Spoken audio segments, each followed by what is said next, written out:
जन जड़ जान जुजवियु अणवदनियु विदाड़ी मानवी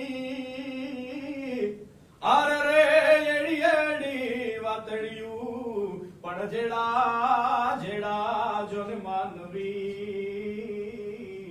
आर रे एड़ी एड़ी वातड़ियु।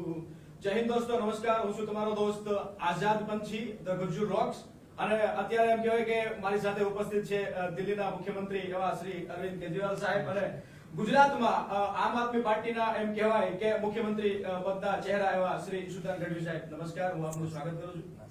केजरीवाल जी, मैं आपका स्वागत करता हूँ। Thank you. वैसे तो मैं छोटा सा कलाकार हूँ मगर सीधा मुद्दे पे आता हूँ, ठीक है, कोई बात ज्यादा नहीं करता। आम आदमी पार्टी, अगर मैं आपको बताना चाहूँ कि आम आदमी पार्टी को युवाओं की पार्टी कहा जाता है। पूरे गुजरात में नहीं बल्कि पूरे हिंदुस्तान में सबसे ज्यादा युवा जो है वो आज सभी पार्टियों को छोड़कर आम आदमी पार्टी को चुन रहे। एक के बाद एक जो युवा वर्ग है, जो युवा धन है हमारा, वो आम आदमी पार्टी के साथ जुड़ता जा रहा है। इसका क्या कारण है, इसका रीजन क्या है हमारी जनता को? दो कारण है। एक तो आम आदमी पार्टी युवाओं की पार्टी है। पंजाब में जितने एमएलए हमारे हैं मोस्टली युवा हैं। एवरेज एज हमारी पार्टी के एमएलए की पंजाब में 38 साल है, 38 इयर्स। 11 एमएलए ऐसे हैं हमारे पंजाब में जिनकी अभी शादी भी नहीं हुई है, हम उनके लिए लड़का या लड़की ढूंढ रहे हैं। बैचलर्स हैं। 82 एमएलए पंजाब में हमारे ऐसे जो पहली बार आए हैं, पहली बार कभी एमएलए का चुनाव नहीं लड़े थे। तो आम लोग आ रहे हैं। जैसे दूसरी पार्टियों में आपने देखा होगा, इसके बेटे को टिकट मिल गई, उसकी बीवी को टिकट मिल गई, उसके चाचे को टिकट मिल गई। ऐसे लगता है जैसे इन्होंने कब्जा कर लिया है पूरा राजनीति के ऊपर इन पार्टियों ने। आम आदमी पार्टी बिल्कुल जनता से निकल के आई है। हम जनता के लोगों को टिकट देते हैं, आम लोगों को टिकट देते हैं। और दूसरा, हम युवाओं की समस्याओं को उठा रहे हैं। हम बेरोजगारी की बात करते हैं, हम बच्चों की शिक्षा की बात करते हैं, हम स्कूल बनवाते हैं, बच्चों का भविष्य बनाते हैं, बच्चों को रोजगार देते हैं। इसलिए युवा हमारी तरफ आ रहे हैं। हम भारत को दुनिया का नंबर 1 देश बनाने की बात करते हैं। आज इस देश का युवा चाहता है कि भारत खूब तरक्की करे दुनिया के अंदर।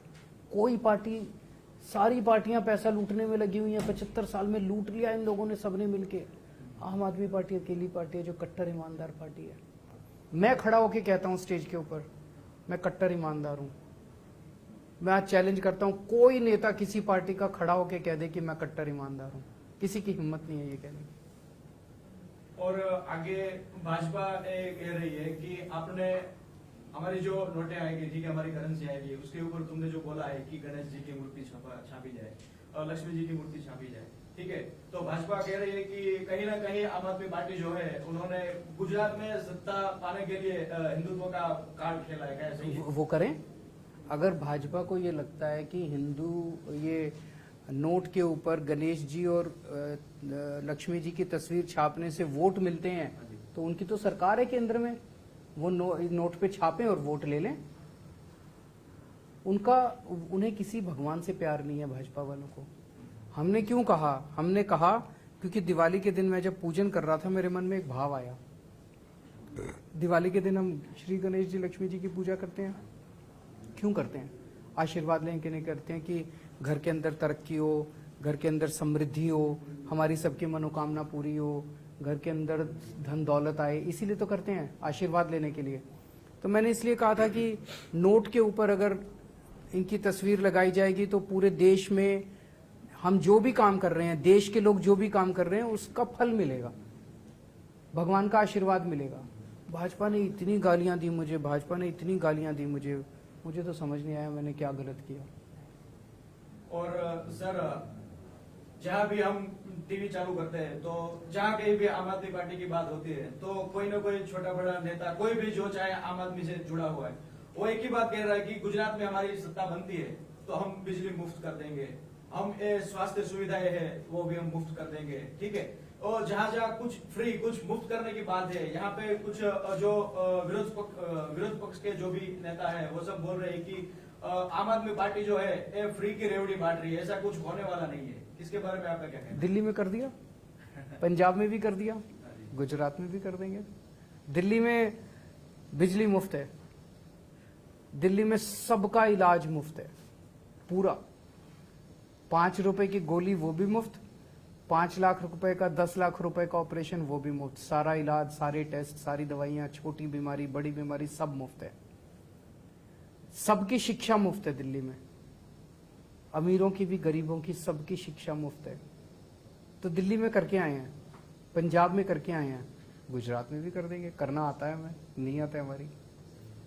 सर एक सवाल मेरा है कि एमसीडी और गुजरात में जो चुनाव है दोनों एक साथ है, तो इससे क्या आपको कोई दिक्कत हो रही है अभी? नहीं, इन्होंने दिक्कत करने के लिए ही ये किया है हमसे डरते हैं इसीलिए किया है, लेकिन ऊपर वाला साथ है, दुगनी ताकत के साथ काम करेंगे, रात को सोएंगे नहीं। ठीक है। और मेरा जेन्युइनली एक क्वेश्चन है, मैं भी युवा हूँ और मैंने आपके कई सारे वीडियो देखे और उनमें एक बात जो है वो आप कमेंट करते हो और वो मुझे सबसे अच्छी लगी कि मेक इंडिया नंबर 1। हाँ। ये जो आपने जो मिशन चलाया है, ये आपने दिल्ली में काफी अच्छी तरह से इसको सफलतापूर्वक जो है उसको पूर्ण किया। तो क्या गुजरात में आपकी सरकार बनती है तो गुजरात में भी आप मिशन शुरू करेंगे? बिल्कुल, हमें पूरे देश के अंदर शुरू करना है, पूरे देश के लोगों को इसके साथ जोड़ना है, भारत को दुनिया का नंबर 1 देश बनाना है। मेरा दिल कहता है भारत के लोग दुनिया के सबसे अच्छे लोग हैं, भगवान ने कोई कसर नहीं छोड़ी। भारत को जब बनाया, दुनिया में जब पृथ्वी बनाई भारत ने, तो भारत को सारी सुविधाएं दी, सारे नदियां, पहाड़, जड़ी बूटियां, खेती, सारी हर किस्म की फसल, हर किस्म के मिनरल्स, सबसे इंटेलिजेंट लोग भगवान ने भारत में पैदा किए। फिर भी हम पीछे क्यों रह गए? 75 साल में हम पीछे क्यों रह गए? क्योंकि नेताओं ने और पार्टियों ने मिलकर देश को दगा दिया है। अब हमें 130 करोड़ लोगों को जोड़ने का मिशन है मेरा, इन लोगों को जोड़ूंगा और भारत को दुनिया का नंबर 1 देश बनाना है।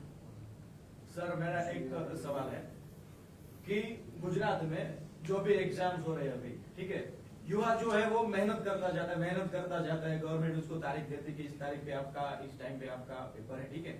तो जैसे वो एग्जाम देने जाता है, पता चलता है कि हमारा पेपर तो जो फूट चुका है। दूसरी तारीख आती है, दूसरी बार जाता है, किसी न किसी तरीके से वो भीतर से तो टूट चुका, फिर भी वो एग्जाम देने जाता है, फिर पता चलता है कि पेपर टूट चुका है। तो ये जो युवा जो है गुजरात के, वो काफी ना काफी किसी न किसी सरकार से नाराज है। मैं जानता हूं कि गुजरात का जो युवा जो है वो भी आपके साथ बहुत ज्यादा संख्या में जुड़ रहा है, ठीक है। अगर आम आदमी पार्टी की सरकार बनती है गुजरात में, तो ये जो पेपर लीक हो रहे हैं उसके बारे में आप क्या कदम उठाएंगे? पेपर फूटता नहीं है, पेपर बेचा जाता है। और पेपर कैसे बेचा जाता है? कोई ना कोई नेता उसका मास्टरमाइंड होता है। आज तक इतने पेपर फूटे, 12 पेपर फूटे आज तक, कोई भी एक भी नेता जेल गया? नहीं गया। सबसे पहला काम करेंगे, कानून लेके आएंगे, जो पेपर फोड़ेगा 10 साल के लिए जेल जाएगा।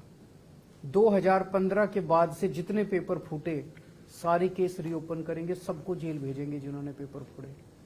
अगले 1 साल के अंदर जितनी भर्तियां बाकी है, तलाटी की, टेट की, टैट की, पुलिस की, सारी भर्तियां 1 साल में पूरी करेंगे, एक भी पेपर नहीं फूटेगा, ये मेरी गारंटी है। एक भी, दिल्ली में 7 साल से हमारी सरकार है, एक भी पेपर नहीं फूटा, क्योंकि हमारी नीयत साफ है। पंजाब में अब हमारी सरकार है, अभी अक्टूबर के महीने में ढेर सारी भर्तियों के पेपर हुए हैं, एक भी पेपर नहीं फूटा, क्योंकि नीयत साफ है हमारी। अब एक भी पेपर नहीं फूटेगा गुजरात में। सर पूरी दुनिया की तरफ से हम देखे जाए कि पूरे इंडिया में जितने युवा है, जो युवा धन है वो सबसे ज्यादा इंडिया में है, ठीक है। तो मेरा आपसे आखिरी सवाल है, उसके बाद एक सवाल मैं ईशुदान जी को पूछूंगा कि युवा पीढ़ी जो है, युवा धन जो है हमारा, वो उसको आप क्या संदेश देना चाहेंगे कि आप जो काम कर रहे हो वो एकदम क्लीन है, ठीक है, वो साफ है, तो आप आम आदमी के साथ जुड़े, उसके लिए कोई मैसेज आप युवा धन को क्या देना चाहेंगे? मैं गुजरात के सभी युवाओं को कहना चाहता हूं कि गुजरात एक बहुत बड़े बदलाव की तरफ जा रहा है। आप सब लोग जुड़िए। पहली चीज, गुजरात की जिम्मेदारी आप लोगों को लेनी है। अब ये जितने नेता हैं दूसरी पार्टियों के, सब बूढ़े हो गए हैं, अब उनको रिटायर कर दीजिए। सबने खूब पैसा कमा लिया है, 7-7 पुश्तों के लिए, किसी ने इतनी कोठियां बना ली, किसी ने प्रॉपर्टी बना ली, जमीन बना ली, लूट लिया इन्होंने गुजरात को। अब ऊपर वाला आदेश दे रहा है, कुछ ना कुछ दिव्य शक्ति का वो चल रहा है पूरे गुजरात के अंदर, पूरा कुछ गजब चल रहा है। सभी युवाओं से मेरी अपील है, इस बड़े बदलाव का हिस्सा बनिए, गुजरात की जिम्मेदारी संभालिए, मिलके गुजरात के अंदर खूब सारे रोजगार पैदा करेंगे। हर युवा को रोजगार देंगे, हर युवा को उसकी मेहनत का वो देंगे और मिलके एक नया गुजरात बनाएंगे। सर वैसे तो मैं छोटा सा कलाकार हूँ गुजरात का। ईशुदान जी जो है वो गढ़वी है और हमारे गुजरात में जो गढ़वी है, चारण है, उसको एक अग्रेसर स्थान दिया जाता है समाज में। તો ઈશુદાનજી સાહેબ તમારા માટે છેલ્લો સવાલ છે મારો. આપણે કહેવાય ને કે ધોધમાર વરસાદ વરસતો હોય તમને મજા આવે એટલે, પણ કેવો વરસાદ? મદ ભારી ઉરાલ કી માઇલ માજા ગગન હળગી ગયા જળ વિરાતા દળ ચડાયાણ ગળ વરણ દળ મી બની ગયા પહાડા શિખર પર દિયણ પ્રાચટ સગણ સાઈના ઉગળિયા સાઠ ઘમ ઘમ ધરા ધમ ધમ વરળ ચમ ચમ વીજળી નેત્રે પણ ભાદ્રવ માસ પ્રગળા વહાય પચરંગ વાદળા ગઢ હળડ અંબર ગાજન શિખર ઉજરંગ શામળા આય જલગંત નદિયા ભેરા સરોવર ચરણ ગિરિવર જળ જરાય જસલિયણ ઋતણ ઋતુમાલ જામંત સનદ વિચળ સાંભરે નેત્રે પણ ભાદ્રવ માસ પ્રગળા વહાય પચરંગ વાદળા ગઢ હળડ દણાળાની અંબર ગાજે અને શિખર ઉજરંગ શામળા. એવો એમ કહેવાય કે ધોધમાર વરસાદ ગુજરાતની ધરતીની માલિપા વરસ્યો હોય અને જેવી ધરતી છે એની માલિપા પાણી રહેલા છેલ થયું હોય એમ કહેવાય કે ગુજરાતની જનતા જે છે એ આમ આદમી પાર્ટીને સપોર્ટ કરે અને તમારી સત્તા જો બને છે તો તમે ગુજરાતની પ્રજા માટે તમે સૌપ્રથમ શું કામ કરશો અને બીજું કે તમે શું કહેવા માંગો છો કે જેના લીધે આ ગુજરાતની જે પ્રજા જે છે એ તમને સૌથી વધુ વોટ કરે અને તમને જંગી બહુમતીથી જીતાડે? તમે જેમ વાત કરી હાજી એમાં હું પંક્તિથી શરૂઆત કરીશ. વાહ. ધરા વિના ધાન ન નીપજે કુડપી તો માડું ન હોય, હાજી જેસલ જખરો નીપજે એનીમાં ઓથલ કુદમણી હોય. વાહ. સારી ધરા હોય ને તો ધાન્ય નીપજે. હાજી એમ સારા નેતાઓ, ઈમાનદાર નેતાઓને તમે ચૂંટશો ને તો તમારા બાળક આગળ વધશે. નમાલા નેતાઓથી ન દેશ વધ્યો છે આગળ ભ્રષ્ટાચારીઓથી, કે ન ગુજરાત વધ્યું છે, કે ન તાલુકો વધ્યો છે. જો આમ આદમી પાર્ટીની સરકાર બને છે, બની જ રહી છે, હાજી તમે કીધું એમ, પણ મારું પણ સપનું છે ખેડૂતો ઉદ્યોગપતિઓની જેમ આગળ વધે. આજે ખેડૂત છે એને ભાવ નથી મળતો. આ શર્ટ છે, શર્ટ મેં પહેર્યું છે, આ શર્ટની કિંમત કોણ નક્કી કરે છે? કંપની વાળો નક્કી કરે છે, બનાવનાર. ખેડૂતનો માલ ઉપજ આવે, ખેડૂતના ખેતરમાં આવે, ભાવ કોણ નક્કી કરે છે? બીજા કરે છે. ખેડૂતે ચિંતા કરવાની જરૂર નથી. આમ આદમી પાર્ટીની સરકાર આવી, પહેલા તો 2 લાખ સુધીનો દેવું માફ કરીશું. બીજું કે એના 5 ઉપજ જે આવશે એના ટેકાના ભાવથી કોઈ નીચે ખરીદી નહીં શકે. 1.5 વર્ષની અંદર સિંચાઈની વ્યવસ્થા પૂરી કરી દઈશું. સાથે સાથે 12 કલાક દિવસે વીજળી આપીશું. ખેડૂતે કોઈ ધક્કો ખાવાની જરૂર નથી. સરકારી કચેરીઓમાં એને ઘરે જઈને એને કાગળિયા મળશે. બેરોજગાર યુવાનો માટે સરકારી નોકરીઓ મળશે. પેપર ફૂટ્યા વગર કરીશું. કોઈની તાકાત નથી પેપર ફૂટ્યાનું વિચારી શકે. ત્રીજી વાત, મહિલાઓ માટે એવી કાનૂન વ્યવસ્થા કરીશું. તમે વિચાર કરો, દિલ્હી એક એવું રાજ્ય છે કે માતા બેન દીકરીના ઘરેથી બહાર નીકળે ને ત્યાંથી સીસીટીવી કેમેરામાં સજ્જ છે અને ઘરે પાછી આવે ને ત્યાં સુધી સીસીટીવી કેમેરાથી સજ્જ છે. તમે સિંગાપુરથી વધારે દિલ્હીમાં, લંડન અને સિંગાપુરથી પણ વધારે દિલ્હી સુરક્ષિત અત્યારે સીસીટીવી કેમેરાના કારણે છે.